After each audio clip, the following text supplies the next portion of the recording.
1절부터 7절까지 말씀. 1절 에베소 시작.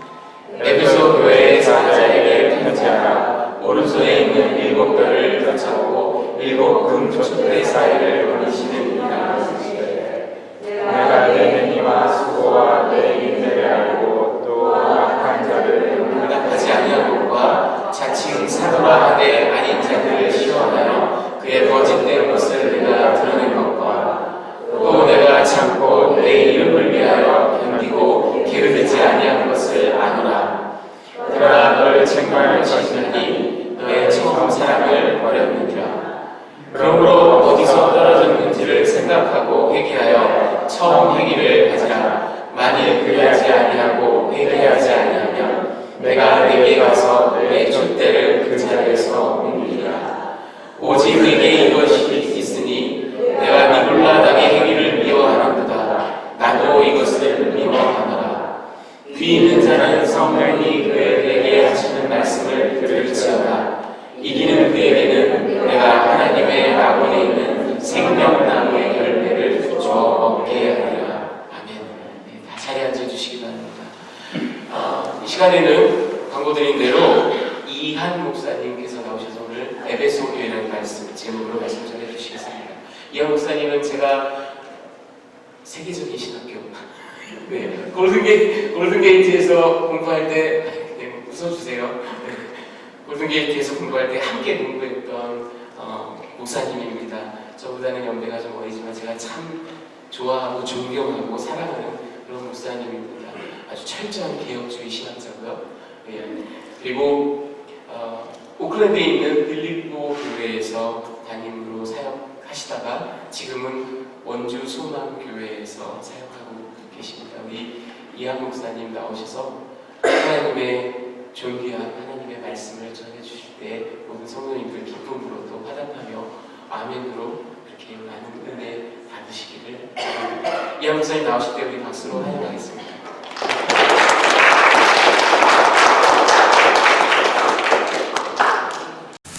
네, 감사합니다. 우리 말씀 나누기 전에 한 번 더 기도하고 우리 함께 말씀 나누도록 하겠습니다.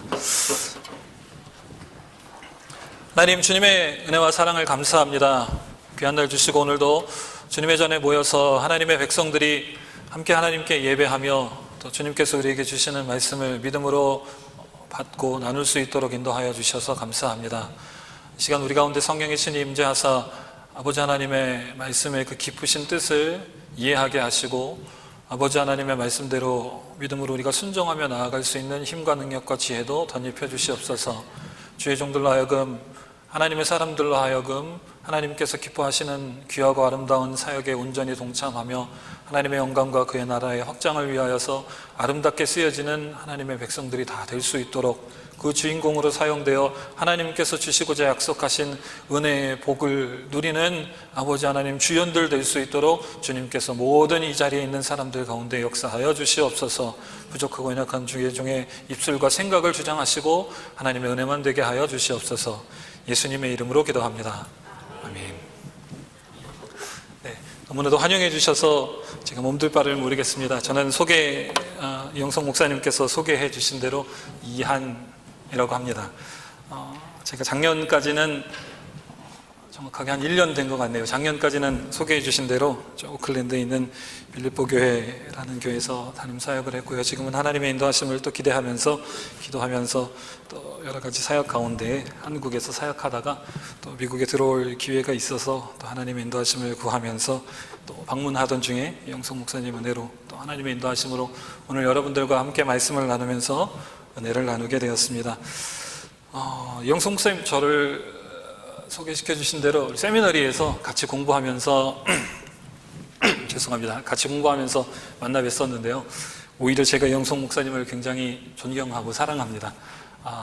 저희가 신학교에서 이 교회에 있어서 하는 말이 아니라 저를 잘 불러주시지도 않거니와 제가 신학교에서 뵌 분 중에 아마 이민교회에 대한 이 하트 열정이 가장 아마 뜨거우시고 이 사역에 대한 부르심의 확신이 아마 가장 충만하신 목사님으로 제가 알고 있고 또 그래서 제가 너무 존경하고 사랑하는 목사님이십니다. 그리고 그 영석 목사님께서 시작하신 우리 예담교회에서 시작 때부터 저도 뭐 능력은 없지만 많이 관심을 가지고 많이 기도했던 그런 교회입니다.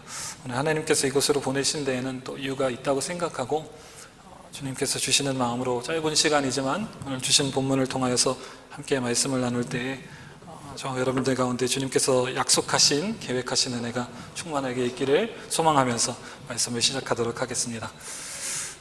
저는 PK입니다. 부모님이 목사님이세요. 그래서 제가 소개해 주신 원주소망교회가 저희 아버님께서 심우하시는 교회입니다. 거기가 처음 목회지는 아니고 86년부터 목회를 하셨으니까 33년, 34년째 거기 계시는 것 같아요. 아버지께서는 79년도부터 목회를 시작하셨고, 그러니까 대략 지금 40년째 하시는 것 같습니다. 40년 동안 PK로 살면서 가장 적게 들어봤던 설교의 본문 중에 하나가 요한계시록입니다. 저는 젊습니다. 아버지께서 40년 목회하셨다라는 이야기를 들으셨으니까 대강 제 나이가 여러분 추정이 되시겠지만 아직 40이 아닙니다. 숫자적으로 볼 때는 굉장히 젊죠. 39년 살면서 PK로 39년 살고 제가 사역을 한 10여 년, 10년 조금 넘게 했으니까 그동안 요한계시록 설교 몇 번 들었냐 이렇게 물으시면 아마 제가 손가락으로 꼽아야 될 정도로 요한계시록에 대해서 설교하시는 걸 많이 못 들었어요. 그도 그럴 것이 이단들이 잘 사용하는 본문 중에 하나가 아마 요한계시록일 겁니다. 그리고 굉장히 해석하기도 번역하기도 적용하기도 어려운 책 중에 하나가 요한계시록이라 오늘 저 젊은 목사님, 우리 담임 목사님이 부르셨는데 왜 하필이면 계시록일까 이렇게 생각하시는 분들도 계실 것 같습니다. 저는 이 요한계시록 이 본문을 여러분께 말씀을 드린다기보다는 오늘 말씀의 제목처럼 에베소 교회, 이 에베소 교회가 어떤 교회였고 어떤 사역을 감당했고 어떻게 부응했고 또 어떤 이유 때문에 하나님께서 요한계시록을 통하여서 책망하셨는가 이런 이유들을 짧게 여러분과 좀 나누기를 원합니다. 그래서 말씀의 첫 번째 파트로는 에베소 교회는 어떤 교회였나 먼저 여러분께 말씀을 드리면서 좀 시작할까 합니다. 그림이 좀 있으면 좋은데요. 제가 게을러서 그림까지 준비는 못했고요.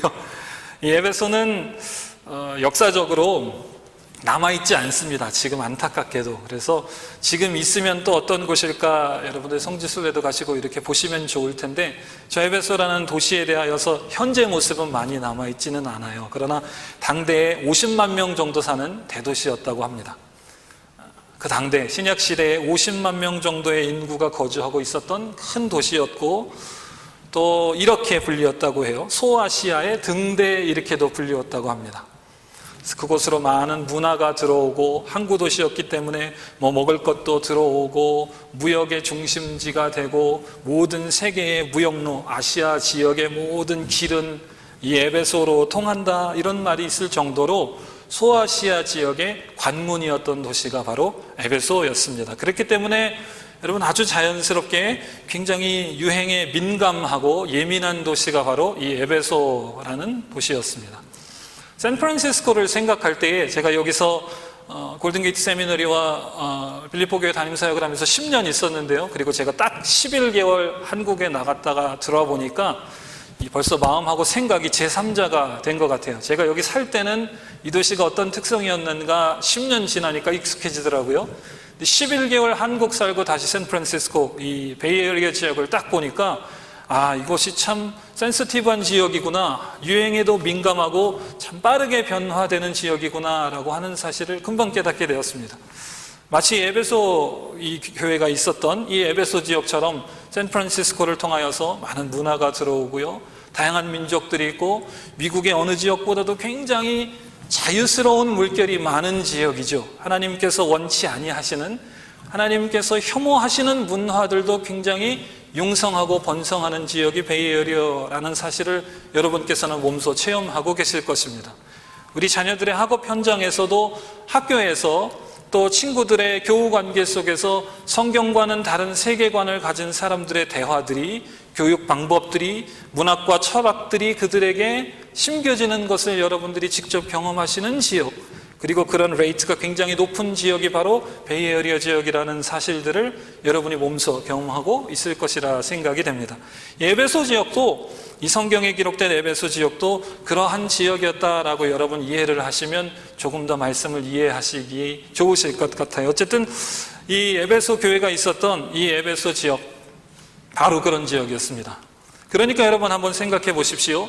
자연히 에베소 지역은 참 교회가 쉽지 않을 것이다, 여러분 이렇게 생각하셨을 것 같아요. 여러분 성경을 덮고 잠깐만 이 지역에 있는 교회들을 한번 생각해 보셨으면 좋겠습니다. 제가 11개월 전에 떠날 때 하고 11개월 후에 다시 와서 교회를 볼 때에 베이에리어 지역의 교세는 어떤가, 베이에리어 지역에 있는 성도들의 신앙의 수준은 어떤가, 제가 고민할 때에 1년이 채 안 되었는데도요 굉장히 많이 디클라인 하는 것을 경험합니다.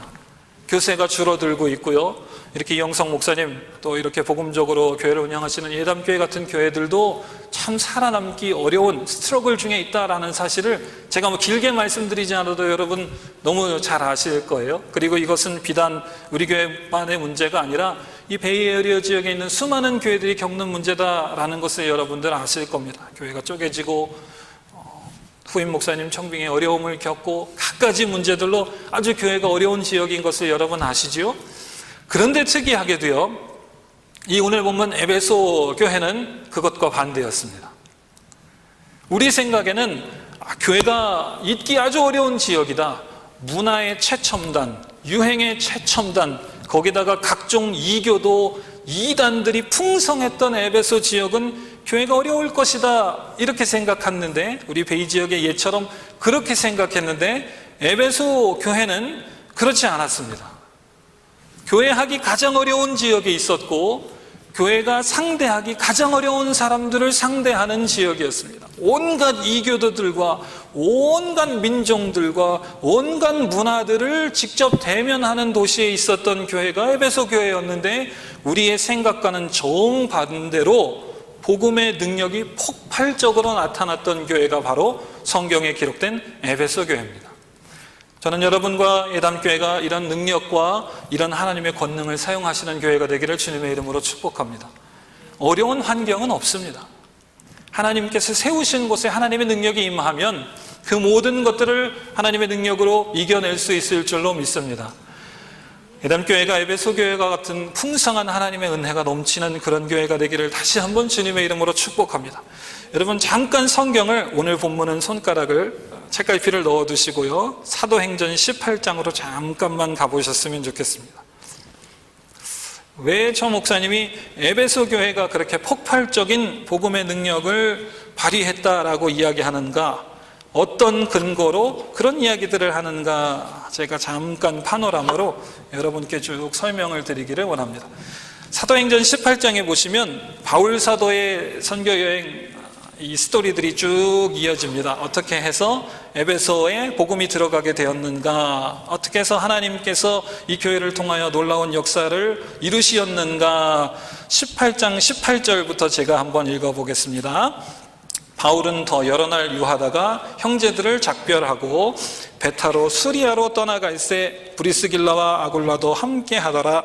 바울이 일찍 서원이 있으므로 겐그레아에서 머리를 깎았더라. 19절 에베소에 와서 저희를 거기 머물러 두고 자기는 회당에 들어가서 유대인들과 변론하니 20절 여러 사람이 더 오래 있기를 청하되 허락지 아니하고 21절 작별하여 가로되 만일 하나님의 뜻이면 너희에게로 돌아오리라 하고 배를 타고 에베소를 떠나 22절 가이사랴에서 상륙하여 이러고 쭉 말씀이 이어집니다. 바울 사도가 선교여행을 하다가 에베소에 유했습니다. 그래서 거기서 복음을 전하다가 나는 다른 데로 가야 되겠다 해서 떠나면서 자기 서원한 것이 있기 때문에 떠나면서 이 에베소 지역에 두 사람을 남겨놓고 떠납니다. 그 사람들이 바로 브리스길라와 아굴라입니다. 그리고 이들이 에베소에서 복음을 증거하며 주님의 몸된 교회를 세우고 복음 사역을 감당하게 됩니다. 그리고 그 밑으로 쭉 말씀을 보시면요, 24절까지 보시면 23절부터 볼까요? 얼마 있다가 떠나 갈리아와 부르기아 23절 얼마 있다가 떠나 갈리기아와 부르기아 땅을 차례로 다니며 모든 제자를 굳게 하니라. 24절 알렉산드리아에서 난 아볼로라 하는 유대인이 에베소에 이르니 그 사람은 학문이 많고 성경에 능한 자라. 25절 그가 일찍 주의 도를 배워 열심으로 예수에 관한 것을 자세히 말하며 가르치나 요한의 침례만 알따름이라. 26절 그가 회당에서 담대히 말하기를 시작하거늘 브리스길라와 아글라가 듣고 데려다가 하나님의 도를 더 자세히 풀어 이르더라. 브리스길라와 아굴라의 리더십을 통하여서 에베소의 주님의 몸된 교회가 세워지고 복음 사역을 증거하는데 그 중에 동역자를 만나게 되죠. 바로 여기 말씀에 기록된 대로 아볼로였습니다. 아볼로가 침례 요한의 가르침을 가르치고 이 사람에게 예수 그리스도의 도에 대하여서 우리가 좀 더 이야기를 해줘야 되겠구나. 그래서 브리스길라와 아굴라 그리고 아볼로 이 셋이서 에베소 교회에서 놀라운 복음 증거의 사역들을 쭉 감당하게 되었죠. 그래서 굉장히 에베소 교회는 복음의 능력으로 폭발적인 주의 일들을 감당하는 그런 사역들을 행하게 됩니다. 말씀이 쭉 그래서 18장 쭉 기록이 되고 19장까지 가시면 이제 떠났던 요한이 다시 에베소로 돌아오는 모습이 기록이 됩니다. 19장 10절에 보시면요, 이같이 2해 동안 하매 아시아에 사는 자는 유대인이나 헬라인이나 다 주의 말씀을 듣더라. 바울이 돌아와서 떠났던 바울이 다시 돌아와서 앞서서 행했던 이 복음 증거의 사역들을 3년 동안 신실하게 감당해서 여기에 있는 유대인들이나 헬라인 다 주의 말씀을 듣게 되었다라고 말씀은 기록하고 있습니다. 제가 지금 히스토리를 설명하고 있어서 여러분 조금 재미가 없으실지도 모르겠어요. 에베소에 복음이 증거되기 위하여서 바울과 브리스길라와 아굴라가 들어갔다가 바울은 떠나고 그 두 사람이 사역을 하다가 아볼로를 만나서 예수 그리스도의 도를 열심히 증거하면서 주님의 몸된 교회가 폭발적으로 성장했고, 선교행을 떠났던 바울은 돌아오는 길에 다시 여기를 들러서 이 앞선 사람들이 행했던 것처럼 복음 증거의 사역을 이번에는 3년 동안 계속했더니 이 지역에 있던 이방인들이나 유대인들 모두가 복음을 듣게 되는 놀라운 일들이 일어났다라고 쓰여 있는 말씀을 제가 장황하게 그렇게 설명을 드린 거예요. 그리고 심지어는 어떤 일들이 있었냐 하면 그 다음 말씀을 보시니까요, 19장 11절부터 보시면 이렇게 기록이 됩니다. 하나님이 바울의 손으로 희한한 능을 행하게 하시니 심지어 사람들이 바울의 몸에서 손수건이나 앞치마를 가져다가 병든 사람에게 얹으면 그 병이 떠나고 악귀도 나가더라, 이렇게 기록합니다. 우리가 생각할 때에 그 지역은 교회 사역하기에 진짜 말도 안 되는 동네야. 그 동네는 예수 믿는 사람들이 아주 적응하기 힘든 동네야. 그 동네는 말이지 교회 개척하면 다 망하는 동네야, 이렇게 생각되었던 이 지역 에베소에 선교여행 떠났던 사람이 정착해서 말씀을 열심히 가르치고 하나님이 동역자를 주시고 또 바울 사도도 돌아와서 말씀을 열심히 가르치고 사역했더니 심지어는 이런 일도 일어났다라고 사도행전은 기록하고 있는 거예요.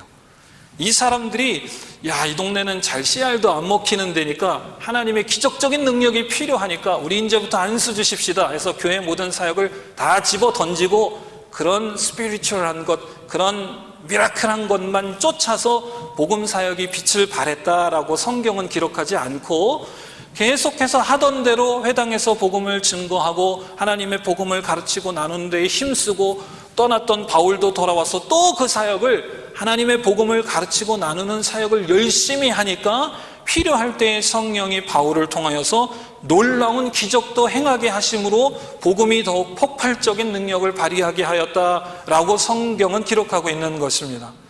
여러분, 말씀에 충실하게 여러분의 신앙의 파운데이션을 두시고 사나 죽으나 예수 그리스도의 복음만 붙들고 나아가는 여러분들 가운데에 바울 사도에게 역사하신 놀라운 성령의 능력이 임하게 될 줄로 믿습니다. 우리 예람교회가 그런 하나님의 놀라운 능력의 전초기지가 되기를 주님의 이름으로 축복합니다. 세상의 다른 것들을 쫓기는 쉽습니다. 자랑인지 불평인지는 모르겠지만 목사 아들로 40년 목회하는 39세의 목사 아들로 본 교회는 참 안 변한다, 웃으시는 분들은 무슨 뜻인지 아시죠?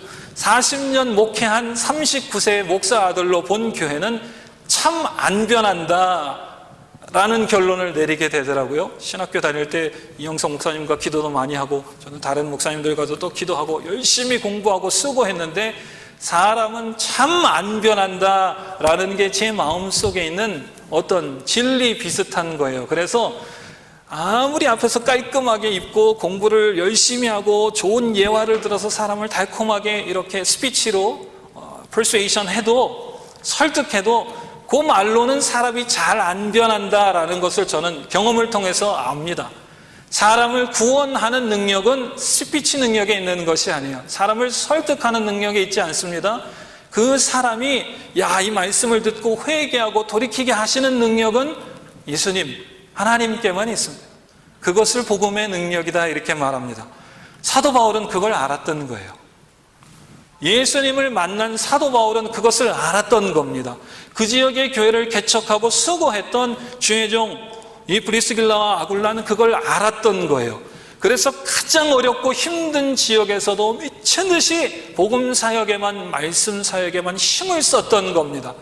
그러니까 하나님께서 바울 사도를 통하여서, 돌아온 바울 사도를 통하여서 이런 놀라운 일을 행하게 하십니다. 바울 사도가 몸에 지닌 손수건, 바울 사도가 가지고 있던 이것만 가지고 가도 병이 낫는 능력, 해결되는 능력이 나타나는 거예요. 그러니까 사람들이 옆에서 딱 보고 이렇게 생각합니다. 바울 사도가 저런 일을 행하니까 나도 저런 능력을 좀 행해봐야 되겠다 해서 바울 사도가 어떻게 하는가 사람들이 옆에서 딱 지켜봅니다. 그 다음에 말씀을 보시면 그런 스토리가 쭉 기록이 됩니다. 13절에 보실까요? 이에 돌아다니며 마술하는 어떤 유대인들이 시험적으로 악기 들린 자들에게 대하여 주 예수의 이름을 불러 말하되 내가 바울의 전파하는 예수를 빙자하여 너희를 명하노라 하더라. 죄송합니다. 저는 옛날 성경 개역 한글이라서 여러분 가진 버전이랑 조금 다르겠지만 보십시오. 바울 사도를 통하여서 성령이 이렇게 놀랍게 역사하시는 걸 보니까 주변에 있는 사람들이 신기하기도 하고 배도 아프기도 하고 나도 이런 능력을 행하고 싶다 이런 생각이 들어서 13절에 있는 것처럼 시험적으로, 믿음으로 아닙니다. 시험적으로 또 뭐라고 쓰여 있냐 하면 빙자하여. 여러분 절대로 이런 사람들이 되어서는 안 됩니다. 목회자로 참 슬픈 고백입니다. 어떤 잘 되는 프로그램, 사람의 마음을 사는 것들을 시험적으로 예수의 이름을 빙자하여 목회 아닌 사람을 홀리는 교회를 하는 사람도 있다는 것을 여러분 베이 지역에서 보셔서 아실 것입니다. 주님의 일은 절대로 그렇게 감당해서는 안 됩니다. 여러분 삶 속에서도, 여러분 일하시고 직업에서, 여러분 비즈니스에서도 여러분 절대로 그런 유혹에 빠지시는 사람 한 분도 없으시기를 주님의 이름으로 축원합니다. 예수 이름으로 우리가 정직하게 하나님의 영광을 위하여 우리에게 맡겨주신 사명에 충성할 때에 하나님께서 때가 되면 복을 주시는 것이지, 다른 사람들이 어떤 방법과 편법과 묘술로 잘 된다고 해서 그것을 시험적으로 주님의 이름을 빙자하여 내 이익을 위하여서 사는 사람이 한 분도 없으시기를 바랍니다. 이 땅에서는 어쩌면 그게 먹힐 수 있을지 모릅니다. 그러나 우리는 언젠가 주님 앞에 서야 할 때가 옵니다. 교회로 하나님의 구원받은 백성으로 그분 앞에 서야 할 때가 반드시 올 줄로 믿습니다. 이 땅에서는 잘 될 수도 있어요. 세상은 악의 근원이고 모든 세상인 이 악한 것들로 가득 차 있기 때문에 어쩌면 주님의 정의가 없다 이렇게 생각될 수 있을지 모르겠습니다. 그러나 우리는 여기가 전부가 아니라 저 천국 영원한 곳이 기다리고 있다는 사실을 기억하고 사는 성도로 여러분 절대로 그렇게 사시지 않기를 바랍니다. 여기 말씀 보십시오. 그렇게 시험적으로 빙자하여 그런 일을 했더니 14절에 보십시오. 한층 더 나가서 유대의 한 제사장 스게와의 7 아들도 이 일을 행하더니 하다 못해서 유대의 제사장의 아들들도 이따우 짓을 합니다. 죄송합니다. 저는 젊은데 입이 좀 거칠어요. 근데 지금 레코딩도 하고 카메라도 돌아가니까 죽겠습니다. 저는 목사 아들이고 40년 목회하는 아버지를 보니까 부흥사같이 막 신발도 벗고 미친놈처럼 뛰어다니고 욕도 하고 그런 쪽에 가까운데 점잖게 하려니까 좀 있으셔서. 그런데 여기 보니까 제사장의 7 아들도 뭘 배웠는지 하나님의 말씀대로 해야 되는데 이따우 여긴 욕을 해야 됩니다. 이따우 짓을 합니다. 15절 보십시오. 우리 15절, 16절 여러분 가진 성경으로 어떤 버전이시든지 한번 같이 읽어보겠습니다. 시작! 그가 대답하여 이르되 내가 그들을 알고 바울과 말하나 너희는 누구냐 하며 악기 들린 사람이 그들에게 이르되 제자이니 그들이 사상하여 버스에서 아멘. 여러분 믿음 없이요 방법만 빙자해서 이렇게 어처구니 없게 살면 이런 일들이 일어납니다. 내가 써있는 대로 내가 예수도 알고 너희들이 사용하는 예수 이름도 알고 바울사도 어떤 사람인지 아는데 너희들은 뭐냐? 그리고 악귀 들린 사람이 그 사람들을 공격합니다. 그리고 이겨버립니다. 그래서 무서워서 옷도 못 입은 채 홀딱 벗고 도망쳐 버립니다. 젊은 목사로 저는 가끔 우리 사역 현장에서 이런 일이 좀 있었으면 좋겠어요.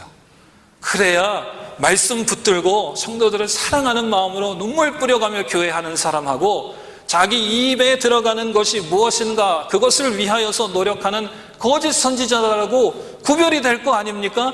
그래야 믿음으로 사는 사람들은 이렇게 하나님의 은혜로 삽니다라고 외치는 하나님의 복음, 이 복음의 능력이 더 나타날 거 아닙니까? 저는 제 마음속에 이런 울분과 열정이 있습니다. 그런데 한편으로 또 기도하면 그래요. 그거 다 있으면 예수 안 믿을 사람이 세상에 어디냐? 심판은 하나님께 있고 우리는 주님께 모든 것을 맡기고 그분이 오실 때를 기다리면서 신실하게 각자 맡겨주신 환경과 형편 가운데서 복음을 붙들고 사는 것이 나의 부르심이다. 그래서 몇 번이고 제가 꼬꾸라지고 몇 번이고 또 엎드러지고 이런 경험들을 합니다. 그리고 한편으로는 늘 제가 말씀을 증거할 때마다 여기서 예배 드리는 여러분들이 굉장히 존경스럽고 감사합니다. 말씀 전하는 사람은 말씀만 연구하고 기도하면 먹고 살 수 있게 하나님이 해주시잖아요. 그런데 여러분 보세요. 그럼 비즈니스 하시는 분들 새벽에 나와서 기도하고 비즈니스 하시기가 쉽습니까? 목회자는 말씀 전하고 기도하면 하나님이 먹고 살게 해주시는데 여러분들은 말씀 연구하고 목사님 들으신 말씀, 목사님 주신 말씀 순종하며 살려고 하면 여러분 먹고 살 수 있습니까? 어렵습니다. 목회자로서 예배하고 하나님께 나온 사람들이 얼마나 귀하고 주님이 얼마나 사랑하시는 분들일까? 제가 말씀을 전하러 앞에 나올 때마다 참 존경스럽고 너무 감사하고 사랑스럽습니다. 젊은 목회자들에게 그렇게 보인다면 주님은 여러분들을 더 크게 사랑하고 귀하게 여기실 줄 믿습니다. 여러분 삶 속에서 쉽지 않으시지만 그것이 우리 주님이 원하시는 뜻입니다. 그것이 우리 주님이 원하시는 방법입니다. 그리고 그렇게 하기 위하여서 세운 사람이 하나님의 사람들입니다.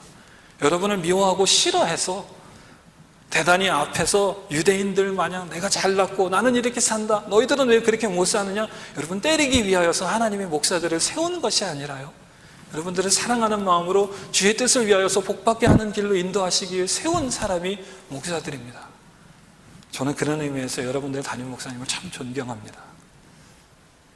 제가 어떻게 다 말로, 오늘 하나님의 말씀을 전하는 날이니까 제가 이영석 목사님에 대해서 어떻게 다 말로 표현할 수 있겠습니까마는 여기 오늘 말씀에도 있는 것처럼 참 하나님의 사람을 사랑하고 복음을 위하여서 전 저렇게 목숨 걸고 열심히 하는 사람 처음 봤어요. 여러분 목사님을 위해서도 많이 기도해 주시고 베이 지역의 목회자들과 교회를 위해서도 많이 기도해 주십시오. 그것이 우리가 사는 길이고 하나님의 복음의 능력이 폭발적으로 나타나는 길이고 우리가 복받는 길입니다. 여러분 이런 하나님의 일들이 기다리고 있다는 사실을 생각하시고 믿음으로 힘을 내셔서 달려가시는 여러분 되시기를 축복합니다. 어쨌든 에베소 교회는 그런 교회였습니다. 안 된다고 생각되었던 교회지만 복음을 붙들고 미친 듯이 예수 그리스도의 복음, 그 구원의 능력, 그것을 증거하고 그것을 선포하고 그것을 따라 사는 사람들이 하나님의 놀라운 능력을 경험하고 사용할 수 있었던 그런 교회였습니다.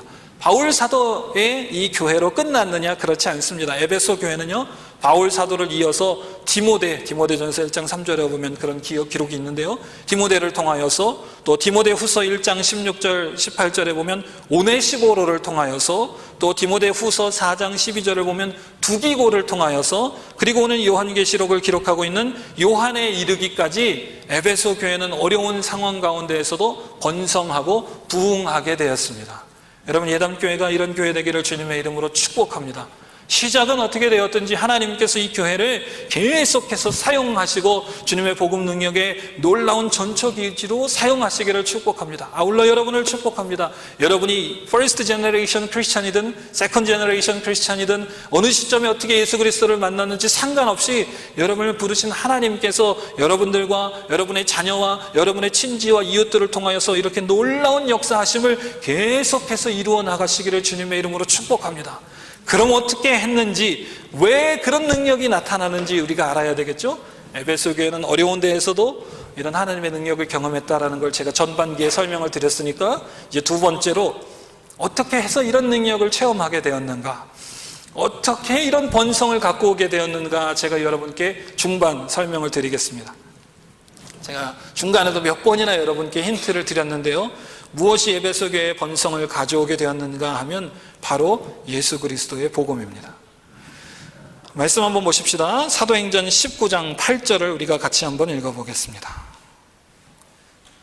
19장 8절 여러분 한번 읽어보시면 좋겠습니다. 한번 읽어보겠습니다. 시작. 19장 8절 바울이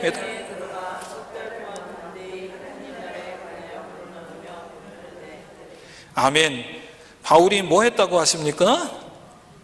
바울이 회당에 들어가 석 달 동안을 담대히 하나님 나라에 대하여 강론하며 권면하되, 여러분, 저와 여러분이 이곳에 있어야 할 이유가, 주님의 몸된 교회가 있어야 할 가장 주된 이유는 여기에 있습니다. 죽이 되든 밥이 되든 여러분, 예수 그리스도의 복음, 하나님의 말씀, 이것을 누가 비방하든 에이 그렇게 하면 안 돼, 요새 누가 그런 거 믿나, 에이 옛날 스타일처럼 그렇게 하면, 여러분 누가 그렇게 이야기하든 상관없이 여러분 이 복음에 여러분의 신앙을 깊이 내리시는 믿음의 사람 되시기를 주님의 이름으로 축복합니다. 다른 방법이 있다면, 제가 다른 방법이 있다면, 한국에서 10여 개월 동안 다른 방법을 배웠다면 그것을 여러분께 말씀드리고 싶어요. 그러나 그것은 주님의 복음의 말씀 이외에는 일어나지 않는 일들입니다. 2000년 전에나 지금부터 2000년 후에나 마찬가지로 21세기든 1세기든 한국인들에게나 미국인들에게나 선교지에게나 어디에든 상관없이 주님의 복음의 능력만으로 우리가 살 수 있음을 여러분 믿음으로 확신하시고 말씀만 붙들고 살아가십시오.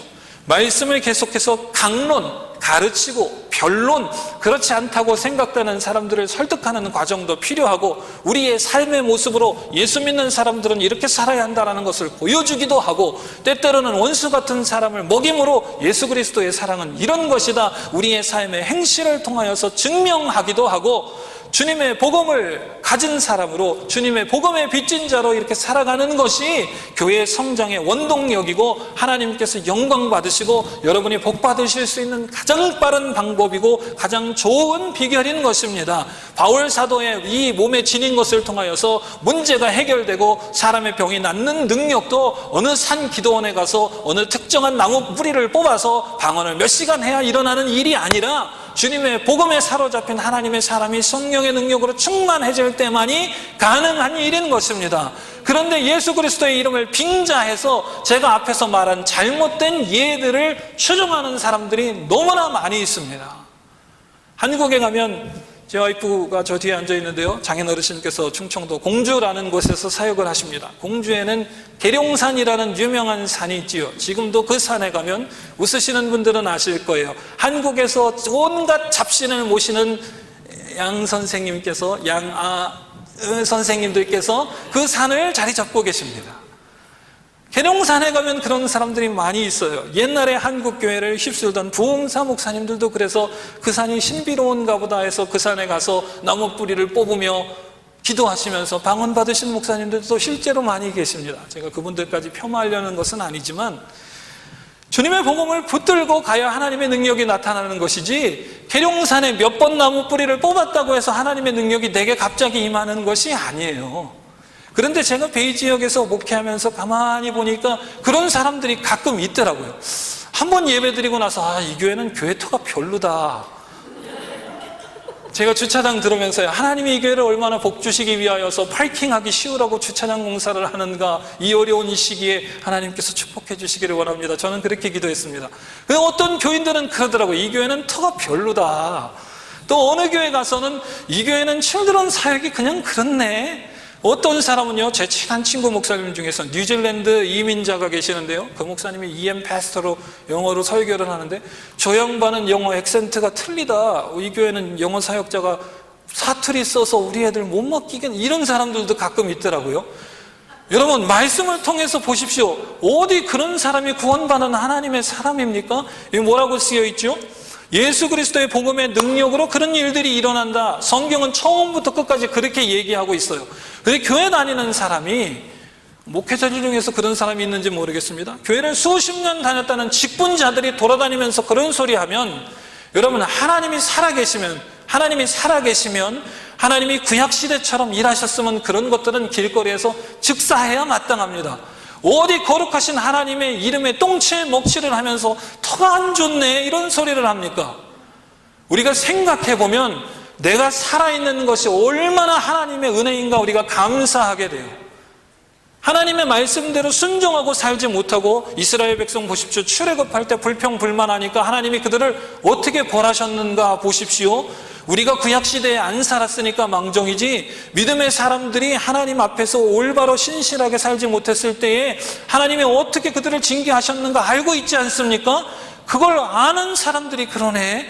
여러분, 얼마나 하나님의 은혜가 큽니까? 여러분, 우리 믿음이라는 게 그런 거예요.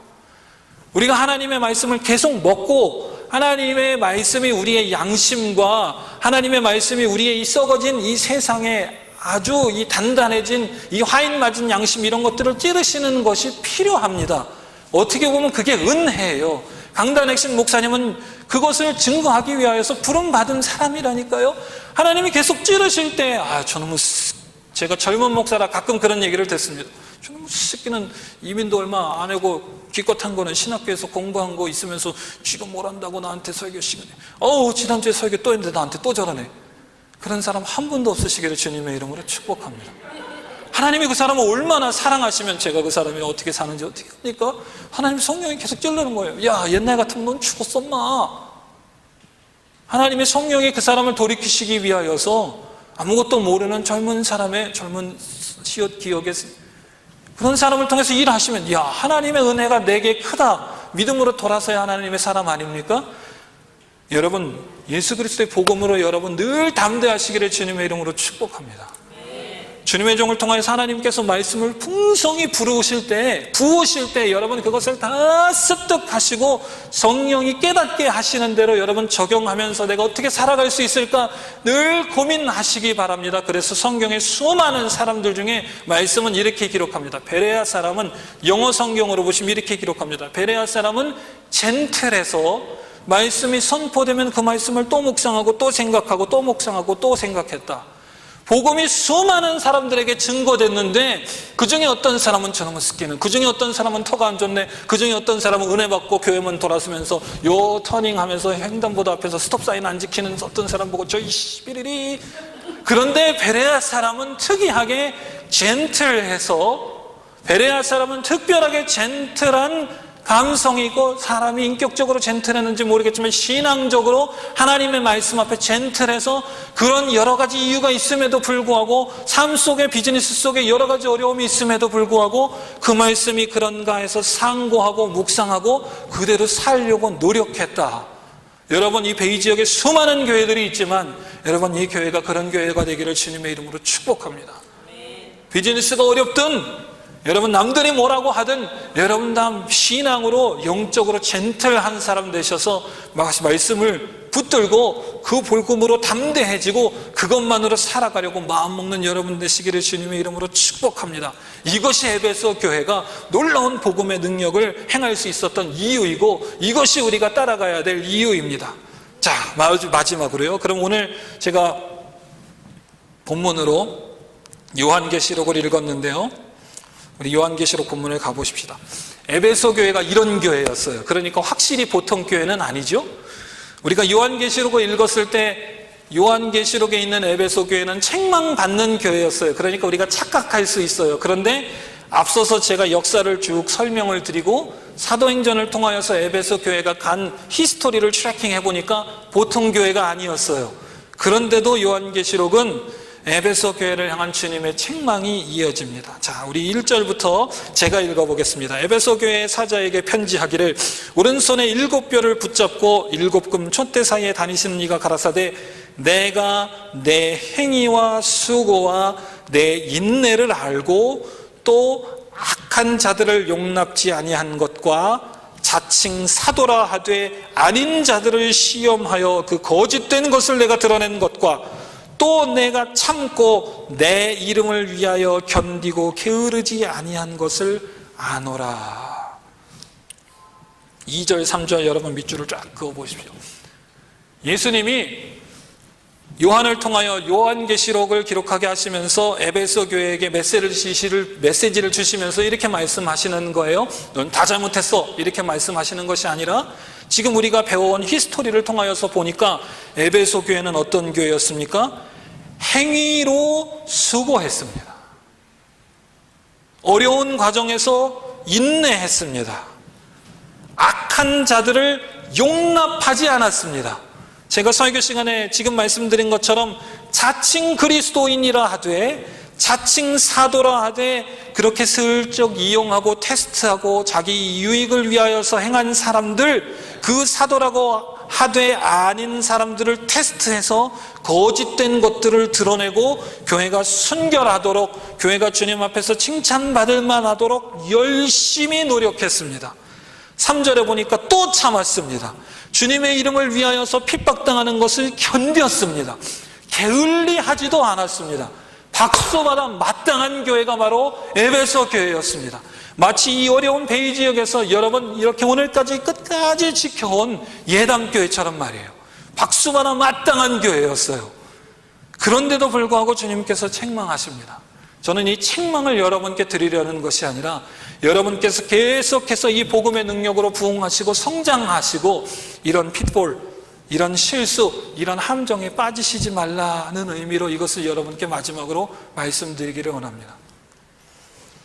여기 한 말씀만 더 설명을 드리면요, 여기 참았다, 인내했다 이런 말씀들이 2절, 3절에 쭉 기록이 되는데요, 이 원어로 보시면 코포스라는, 저는 이 원어 이야기하는 걸 별로 안 좋아합니다. 신학교 교육받은 거 뭐 학위 있는 거 자랑하냐? 저도 그런 거 싫어서 안 좋아하는데 이건 이 뜻을 알아야 돼요. 이 수고했다, 노력했다라는 이 원어의 단어는요, 그냥 땀 좀 뺐다 이런 뜻이 아니에요. 못 참을 때까지 참았다 이런 뜻입니다. 지쳐서 쓰러져서 더 못할 때까지 참았다 이런 뜻입니다. 예수님이 그래서 칭찬하시는 거예요. 그런 뜻을 가지고 말씀을 보십시오. 내 수고와 내 인내를 알았다. 악한 자들을 용납지 않았다. 사도라 하되 아닌 자들을 시험해서 거짓된 것을 드러냈다. 또 참았다. 이름을 위하여 견뎠다. 게을렀다. 여러분 보세요. 사람들끼리 싸우고 사람들끼리 문제가 생겨서 교회가 째개지고 어떻게 되든지 간에 나는 하나님의 말씀, 하나님의 복음, 하나님이 그런 사람들에게 복을 주신다라는 믿음의 확신을 가지고 그런 어려움이 있고 내가 뺨을 맞고 내가 쫓겨나고 먹을 것이 없어도 굶고 말지 내가 주님을 향한 나의 마음, 이 사랑, 이것은 변함이 없다. 참고 또 참고 또 참고 또 참은 사람들이 에베소 교인들입니다. 여러분 이런 사람 되시기를 주님의 이름으로 축복합니다. 이런 교회에 재직되시기를 축복합니다. 이런 중직되시기를 축복합니다. 여러분 지금은 아무렇지 않은 것 같아도 우리 자녀들이 다 보고 배웁니다. 제가 한국에 있을 때 여러분 우리 미스터 조 아시죠? 미스터 조, 조국 선생님의 이 일들을 한국에서 보면서 가슴이 아팠습니다. 보고 배운 게 없으니까 그렇게 크는 거예요. 그 자녀들을 보세요. 여러분 이제 한국이 얼마나 어려워질 것인가 목회자로서 생각할 때 가슴이 아픕니다. 문제가 있으면 법이 있으면 법적으로 해결해야죠. 그런데 언제부턴가 한국은 떼법이 생겼습니다. 띠매고 가서 흔들면 돼. 촛불 들고 흔들면 돼. 여러분 그게 무슨 나라입니까? 법이 무슨 필요가 있습니까? 주님의 몸된 교회도 마찬가지예요. 믿음의 사람은 말씀의 법을 따라 살아야 돼요. 여러분 잊지 마십시오. 믿음의 사람은 말씀의 법을 따라 살아야 합니다. 하나님 제가 말씀대로 행했습니다. 하나님 신실하시고 의로우신 분이시니까 언약된 약속의 말씀을 이루시옵소서. 이것이 우리의 기도의 핵심이 되어야 하고 신앙생활의 본질이 되어야 합니다. 그런데 언제부턴가 교회에서도 떼법이 들어갑니다. 하나님의 말씀은 그렇게 가르친 적이 없어요. 하나님의 말씀은 그렇게 살면 복 준다고 써 있는 적이 없습니다. 터가 안 좋네, 발음이 구리네, 제가 왜 이게 말도 안 되는 이런 웃기는 얘기를 여러분께 자꾸 하냐면 여러분 기억하시기 좋으시라고요. 여러분 하나님의 말씀대로 그렇게 살아야 돼요. 그 정도 사시되 여러분 수고하셔야 됩니다. 땀이 피가 될 정도로 수고하시고 노력하셔야 됩니다. 저는 사람으로 인간으로 여러분을 너무 존경하고 사랑하고 이 교회 예배 나오시는 것만으로도 너무 감사하지만 주님이 자기 핏값으로 사신 성도들에게 요구하시는 것은 그런 거예요. 주님의 몸된 교회를 지키고 사랑하기 위하여서 수고하고 노력하는 정성을 그만큼까지 흘리라는 것입니다. 그래도 지키기 어려운 이 세상, 악한 세상이기 때문에 그렇게 나아가라는 것입니다. 그 일을 위하여서 나 혼자는 못하니까 내가 어려워 힘들어 쓰러질 때 나를 이렇게 세울 수 있는 우리 리더, 우리 전도사님들, 또 뭐 목장도 있고 목원도 있고 여러분 그런 사람들을 세우신 거예요. 교회는 그런 역할을 하는 것입니다. 여러분이 그렇게 수고하고 노력을 게을리지 않는 그런 사람 되시기를 주님의 이름으로 축복합니다. 또 한 가지 절대로 빠지지 말아야 할 함정, 오늘 본문의 오늘 설교의 가장 핵심이 되는 말씀입니다. 자, 말씀 그 다음 고 이어서 보십시오. 4절 우리가 5절 같이 한번 읽어보겠습니다. 시작. 그러나 너를 책망할 것이 있나니 너의 처음 사랑을 버렸느니라. 그러므로 어디서 떨어진 것을 생각하고 회개하여 처음 행위를 가지라. 만일 그리하지 아니하고 회개치 아니하면 내가 내게 임하여 내 촛대를 그 자리에서 옮기리라. 아멘. 뭐라고 합니까? 주님이 그러나 너를 책망할 것이 있나니 너의 첫사랑을 버렸느니라. 제가 여태껏 쭉 설명드린 걸 제 언어로 21세기 언어로 조금 쉽게 적어봤습니다. 한번 들어보세요. 예수님이 에베소 교회를 향해서 이렇게 말씀하시는 거예요. 그래, 너희들이 교리적으로 또 신학적으로 도덕적으로 순결하고 열심히 있고 수고하고 잘 훈련되었고 이교와 세속에 물든 사회 속에서도 성령의 놀라운 능력을 경험하면서 교회를 세우고 복음을 증거하는 데 힘쓴 것을 내가 너무나도 잘 알고 있다. 그렇고 말고 신실한 리더십 아래에서 오늘까지 교회에 뛰어난 신앙의 유산을 물려받아 오늘도 신실한 것을 내가 너무나도 잘 알고 있지. 너희들은 여전히 모이고 기도하고 예배하고 복음을 증거하고 있는 것 내가 너무나도 잘 안다. 그런데 한 가지 이야기할 것이 있다. 바로 너희들이 나를 예전만큼 안 사랑한다는 사실이다. 예수님이 이렇게 책망하시는 거예요. 여러분, 우리가 빠지지 말아야 할, 피해야 할 가장 큰 함정이 있다면요, 예수님을 더 이상 안 사랑하는 것입니다. 제가 여러분께 지금 거의 1시간 가까이 이런 것들은 조심해야 되고 복음에 서서 이렇게 살아야 합니다, 이런 것들을 많이 말씀드렸는데요, 여러분, 그런 것들에 우리가 너무 방법론적으로, 기계적으로, 습관적으로 이 한 목사의 개인적인 언어를 사용하면 종교 생활의 열심을 가지면 예수님을 잃어버리게 됩니다. 우리 목사님이 교회를 지키라고 했고 복음에 이렇게 파운데이션을 두라고 했으니까 내가 아침부터 이렇게 살아야 되고 다른 사람들과의 언행 습관을 이렇게 바꿔야 되겠다. 여러분, 기계적으로 종교 생활로 그렇게 하시면 예수님을 잃어버리게 됩니다. 바리새인과 서기관들처럼 본질을 잃어버리게 됩니다. 여러분, 잘 기억하셔야 돼요. 우리의 신앙의 삶이 외줄타기 하는 것과 같아서 중심을 잘 잡아야 합니다.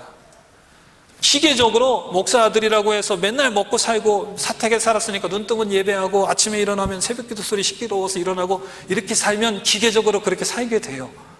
왠지 그렇게 안 살면 화장실 갔다가 그냥 나온 것처럼 찝찝합니다. 기계적으로 그렇게 살면요, 그리고 기계적으로 이것이 직업이 되면 내가 왜 이것을 하고 있는가에 대한 본질을 상실하게 되면 예수님을 잃어버리게 된다니까요. 예수님이 지금 오늘 본문 요한계시록 말씀을 통해서 에베소 교회를 책망하시는 것은 그런 이유 때문입니다. 그 교회가 대단히 못해서 책망받아야 마땅하기 때문이 아니에요. 칭찬이 훨씬 길어요. 참고 수고했고 땀이 핏방울이 되도록 노력했고 게을리하지 않았고 악한 리더들이라고 하는 사람들, 아니 악한 사도라고 하는 사람들이 악한 것인가 아닌 것인가 교회의 순결성을 증명했고 얼마나 열심히 했습니까? 그런데 그것이 습관이 되고 기계적으로 예수 없이 종교 생활이 되면 예수님을 잃어버리면 예수님의 책망을 받게 됩니다. 여러분, 여러분의 삶 속에서도 마찬가지예요. 여러분의 직장 속에서, 비즈니스 속에서도 마찬가지입니다. 믿음으로 사시고 말씀대로 주님을 바라보고 사시되 종교 생활에 빠지시지 않으시기를 바랍니다. 내가 왜 지금 여기서 이런 행위를 하고 있는가? 내가 왜 이런 메시지를 가지고 이런 좁은 길로 걸어가고 있는가? 그 이유를 상실하지 않으시기를 바랍니다. 그 힘의 원동력이 내 의지가 아니라 나를 구원하신 예수 그리스도 그 은혜와 사랑, 감사와 감격이 되기를 축복합니다. 그럴 때 여러분, 세상의 파도가 교회를 덮쳐와도 속칭 세상에서 먹히는 방법들이, 복음 같지 않은 복음들이 교회를 공격해와도 쓰러지지 않고 힘써서 싸울 수 있습니다. 아니 목사님, 다른 교회는 이런 프로그램하고, 요새 제가 보니까요, 토요일 예배하는 교회라고 하는 교회도 있더라고요. 제가 한국에서 인터넷 하는데 한국 교회가 지금 이렇게 위기 상황 가운데서 국가와 민족을 위하여서 기도하지 못한 우리 책임입니다. 이렇게 아무도 나서지 않으니까 이단들이 광화문 앞에 나와서 국가와 민족을 위하여서 기도하지 못한 우리 책임입니다. 이렇게 얘기합니다. 여러분, 이단들이 그런다니까요. 인터넷에 젊은 사람들이 현실 교회는 다 문제가 있다, 썩었다, 하나님이 교회를 개혁하셔야 된다. 여러분, 인터넷을 보면 랜선 교회가 있습니다. 여러분, 용어가 생소하시죠? 랜선 교회. 이렇게 피지컬리 모이는, 일요일날 모여서는 교회가 소망도 없고 기도도 안 하고 복음은 없다. 우리끼리 인터넷에서 모여야 되겠다. 카톡 단톡방을 5개씩 6개씩 10개씩 만들어서 전 세계에 있는 청년들이 카톡으로 신앙생활을 합니다. 여러분, 이해가 되십니까? 성경에 언제 그렇게 예배하고 그렇게 모이라고 쓰여 있습니까? 그런데 이 시대가 악하고 소망이 없으니까 젊은이들이 자기들은 랜선 교회래요. 인터넷 선으로 모이는 교회래요. LA 지부에서 1년에 한 번씩 모이고, 샌프란시스코 지부에서 카페에 모여서, 네가 김 목사구나, 네가 박 전도사구나, 네가 리더 누구구나, 네가 단톡방 1번을 담당하고 있는 교사구나. 여러분, 이게 교회입니까? 랜선 교회라고 자기들이 젊은 사람들을 꼬드겨서 그렇게 신앙생활하는 교회가 생기고 있다. 여러분, 지금 얼마나 위급한 상황입니까? 이런 일이 있을 때에 믿음으로 올바로 쓰고 주님의 복음의 순결성을 지키며 하나님이 기뻐하시는 교회와 믿음의 사람, 복받는 하나님의 사람 되기 위해서는 여러분, 본질을 잃지 말아야 합니다. 복음을 잃지 말아야 하고 예수 그리스도를 향한 사랑, 구원의 기쁨과 감사, 감격을 잃지 말아야 합니다. 제가 앞서 말한 모든 예들은 다 잊어버리시더라도 절대로 여러분, 이 함정에 빠지시지 않는 여러분 되시기를 주님의 이름으로 축원합니다. 그리고 5절에 예수님께서 이에 대한 간단한 해결책을 주십니다. 여러분, 같이 읽으신 것처럼, 그러므로 어디서 떨어진 것을 생각하고 회개하여 처음 행위를 가지라. 여러분, 해결책은 단순합니다. 회개하고 돌이키는 것입니다. 어렵지 않아요. 우리가 신앙이 연약해질 때, 우리가 복음대로 살다가 비즈니스를 하다가 자녀를 키우다가 잘 되지 않을 때, 때로는 세상의 방법을 찾을 수 있습니다. 우리가 연약하기 때문에 세상에 되는 것 같은 프로그램을 찾을 수 있어요. 우리가 연약해지고 인간관계가 떨어져서 잠시 기도와 말씀에 중심 잡힌 삶을 살지 못할 때도 있습니다. 그러나 여러분, 우리가 몹쓸 사람이 된 것은 아니에요. 여러분, 주님은 우리에게 끝없이 말씀하십니다. 깨닫게 하실 때에 회개하고 돌이키라.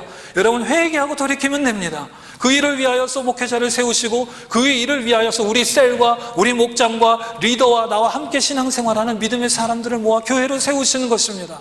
여러분, 그런 일에 빠지거든 여러분, 즉시 회개하시고 돌이키는 사람 되시기를 주님의 이름으로 축복합니다. 여러분, 나아가 회개하실 수 있도록 협력하고 도우시는 사람 되시기를 주님의 이름으로 축복합니다. 다 썩어 문드러질 때에 빛과 소금의 역할을 감당하시는 주님의 몸된 교회 되시기를, 그런 예담교회 되시기를 주님의 이름으로 축복합니다. 말씀 마무리하겠습니다. 여러분, 에베소 교회는 어떤 교회였는가 생각하시면서 예담교회, 또 예담교회에 심기운 믿음의 사람으로 내가 어떻게 살아야겠는가 여러분 생각하실 수 있는 오늘 주일 되시기를 바랍니다. 이렇게 어려운 지역 가운데서 주님의 복음의 능력이 넘치도록 나타나서 소아시아 교회 가운데에 복음의 능력을 바라는 교회가 에베소 교회였다면, 이렇게 어려운 베이 지역 가운데에서도 복음의 순수성을 가지고 그런 하나님의 종, 우리 영성 목사님 세우시고 그런 하나님의 사람들을 모아주셨으니까 나는 이 사명을 내 사명으로 알고 끝까지 노력하며 가야 되겠다. 어려움들이 당연히 있을 것이지만 그 가운데에 수고하고 노력해야 되겠다. 내가 이것을 습관으로, 기계적으로, 종교적으로 행하지 아니하고 주님을 사랑하는 마음으로 끝까지 잘 감당해서 주님 약속하신 이 복들을 받아 누리며 주님의 놀라운 사역의 주인공 되어야 되겠다. 여러분 여러분 이렇게 결심하시고 돌아가시고 평생의 여러분의 신앙 삶을 통하여서 평생의 하나님 섬기는 신앙의 모습을 통하여서 주의 일을 감당하고 주님의 몸된 교회를 위하여 수고하고 노력하는 모든 일들 가운데에 하나님의 넘치는 은혜와 부으시는 축복이 끊이지 않으시기를 주님의 이름으로 축복합니다. 아울러 여러분 이 지역 가운데 모델 교회가 되셔서 많은 죽어가는 성도들에게 복음의 능력을 여러분 비추시고 부흥되시는 교회 되시고 하나님 앞에 서실 때에 착하고 충성된 종아 칭찬받는 믿음의 사람 되시기를, 그런 비즈니스의 오너 되시기를, 그런 회사원과 직장 되시기를, 그런 부모 되시기를 주님의 이름으로 축복합니다. 그럼 기도하겠습니다. 주님, 주님의 은혜와 사랑을 감사합니다. 아버지, 오늘도 이렇게 귀한 시간과 장소를 우리에게 허락해 주시고 에베소 교회가 어떤 교회였는가 생각해 보게 하시고, 또 아버지 하나님 믿음으로 우리 교회 또 우리의 삶의 자리에서 어떻게 나아가야 할 것인가를 고민할 수 있도록 인도하여 주셔서 감사합니다. 말씀을 통해서 보니까 에베소 교회는 참 쉽지 않은 교회였는데 그 여러 가지 어려운 환경과 형편 가운데에서도 주님의 복음의 그 순수함, 그 복음을 강론하고 가르치는 귀하고 아름다운 사역으로 말미암아 아버지 주님께 칭찬받았을 뿐만 아니라 놀라운 성령의 능력을 경험하고 복음을 폭발적으로 증거하는 데 쓰임받는 아름다운 전초기지가 되었던 것을 보았습니다. 하나님이 어려운 베이 지역 가운데에 우리 교회를 세워주시고 오늘까지 인도하신 하나님의 목적을 이 말씀을 통하여서 우리가 생각하고 발견하게 하시고, 인본주의와 아버지 하나님 세상의 여러 가지 더럽고 주님께서 사랑하시지 않는 혐오하시는 여러 가지 세력들이, 이 악의 모리들이 주님의 몸된 교회를 향하여 넘실넘실 닥쳐올 때에 아버지 우리 교회를 믿음으로 잘 지키며 아버지 하나님 복음에 바로 서서 주의를 온전히 잘 감당하는 믿음의 사람들이 다 될 수 있도록 인도하여 주시옵소서. 아울러 저들의 비즈니스와 직장과 육아와 모든 일 가운데에서 아버지 믿음으로 살지 못하도록 우리를 유혹하고 방해하는 모든 세력으로부터 지켜 보호하시고, 아버지 주님의 말씀을 붙들고 아버지 우리가 주 앞에 서서 심판받아야 할 날이 아버지 하나님 오고 있음을 잊지 않게 하시고, 어려움 가운데 있는 사람들을 향하여 손을 내밀며 회개하며 아버지 저 천성을 향하여 끝까지 믿음으로 아름답게 동역하며 나아갈 수 있는 아름다운 공동체의 교회 될 수 있도록 주님께서 예담교회 가운데 하나님 성도들 가운데 넘치는 은혜를 충만하게 부어주시고, 아버지 세우신 우리 영성 목사님 영육간에 강건하게 하시고 날마다 이 주의 아름다운 사명들을 잘 감당하실 수 있도록 아버지 돕는 자들과 모든 필요한 것들을 붙여주시고, 모델되는 교회, 아버지 모범되는 교회, 부흥되는 교회, 아버지 하는 많은 사람들이 몰려들어 아버지 하나님 구원에 이르게 하는 교회 될 수 있도록 주여 날마다 날마다 함께하여 주시고 은혜와 모든 필요한 것들을 공급하여 주시옵소서. 모든 것을 주님께 맡기며 감사하며 예수님의 이름으로 기도합니다. 아멘.